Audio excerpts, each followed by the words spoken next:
देखो कल वाली जो वास्तविक संख्याएं पढ़ रहे थे हम, उसी का सवाल है। जांच क्या करो कि क्या किसी प्राकृत संख्या के n के लिए संख्या 6 की घात n अंक 0 पर समाप्त हो सकती है क्या।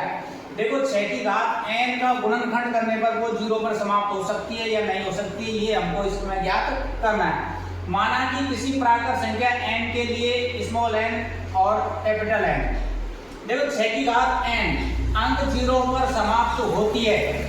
कब होगी? जब 6 की घात n किससे विभाज्य हो? 5 से।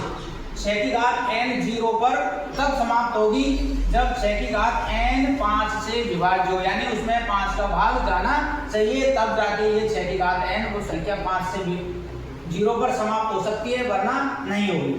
परंतु देखो 6 के अभाज्य गुणनखंड क्या होते हैं? 6 के अभाज्य गुणनखंड क्या होते हैं? 2 और 3 होते हैं। 6 का अपन अभाज्य गुणनखंड करके देखेंगे तो क्या होंगे? 2 और 3। तो 6 की घात n के अभाज्य गुणनखंड क्या हो जाएंगे? फिर 6 की घात n 2 गुणा 3 की घात भी क्या होगी? फिर n। भाई 6 की घात ऊपर अपन ने n लिख दी, यहाँ पर 6 की घात n नहीं है, 2 गुणा 3 हुआ। 6 की घात ऊपर n लिखेंगे तो 2 गुणा 3 की घात भी क्या हो जाएगी? फिर n होगी। देखो इसमें 6 की घात n में देखो 2 और 3, इनमें कहीं भी 5 नहीं आ रहा है, जबकि ऊपर शर्त क्या है कि 6 की घात n 0 पर तब समाप्त होगी जब यहाँ पर 5 से विभाजित होना चाहिए, यानी 5 का अंक आना चाहिए। तो 2 और 3 में कहीं 5 का अंक नहीं है। 6 की घात n के अभाज्य गुणनखंडों में 5 नहीं है। देखो यहाँ पर 2 और 3 है, 5 नहीं है।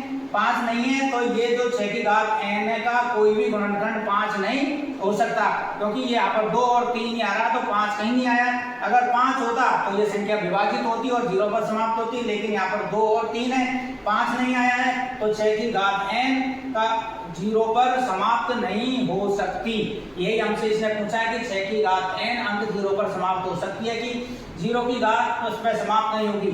अगर 6 की घात n कब समाप्त होती? ये होता है इसके, देखो जैसे 5 गुणा 2, 5 गुणा 2 इनकी अगर इस रूप में इसका गुणनखंड आता 5 या 2 में से, तो ये 0 पर समाप्त हो सकती थी, वरना ये 0 पर समाप्त नहीं होगी। ये आपका ये सवाल है। इससे संबंधित देखो इसी प्रश्नावली का एक और सवाल आपको मैं बताता हूं। इससे अगला वाला सवाल है, इससे अगला सवाल है व्याख्या कीजिए,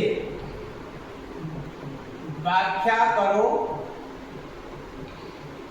कि 7 गुणा 11 गुणा 13 प्लस 13, और दूसरी है 7 गुणा 6 गुणा 5 गुणा 4 गुणा 3 गुणा 2 गुणा 1 प्लस 5 भाज्य संख्या क्यों है? भाज्य संख्या क्यों है?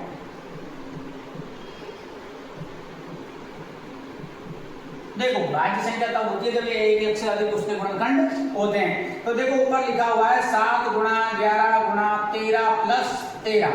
देखो 13 इसमें भी और 13 इसमें भी है, तो 13 में दोनों में 13 आ रहा है, तो 13 क्या कॉमन ले लेंगे हम? कॉमन में से क्या कॉमन आया? 13। 13 ये कॉमन आ गया तो यहाँ पर क्या बचेगा? 7 गुणा 11, आगे प्लस का चिन्ह है, 13 हमने कॉमन ले लिया तो यहाँ पर क्या बचेगा? 1 बचेगा। क्या बचेगा? 1। देखो यहाँ पर 13 और 7 गुणा 11 करेंगे तो कितने आएंगे? 77। 77 में 1 जोड़ दिया, कितने हो गए? 78। कितने हो गए? 78। तो यानी इसमें 13 इनका कॉमन संख्या थी, यानी इसके 2 गुणनखंड हो रहे हैं। अगर 2 गुणनखंड हो रहे हैं तो संख्या भाज्य है।